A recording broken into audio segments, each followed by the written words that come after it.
গত 4টা বিশ্বকাপের 3টিতেই ফাইনাল আর্জেন্টিনার।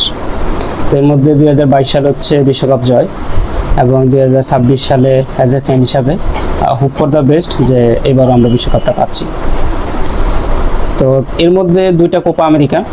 তো 2014 সালের আগে আর্জেন্টিনা বলা যায় যে একটা অবস্থানলো টিম ছিল, এবং 2018 সালের হচ্ছে একদম জাতা পারফরমেন্স। সেই অবস্থা থেকে ফিরে এসে 2022 সালে বিশ্বকাপ জেতা, তারপর 2026 সালে আবার ফাইনাল।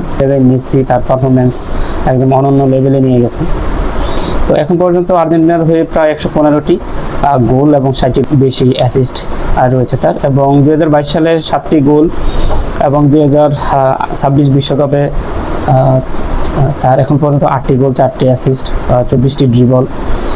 তো এই বয়সে আসলে একটা যেরকম পারফরমেন্স আমরা একদম প্রাইম মেসির থেকে আশা করেছিলাম, সেই পারফরমেন্স 39 বছর বয়সী মেসিও দিয়ে যাচ্ছে। আর শেষ কথা যে আমরা চাই আর্জেন্টিনা ফ্যান হিসেবে যে আর্জেন্টিনা দ্বিতীয়বারের মতো এবার কাপ পাক।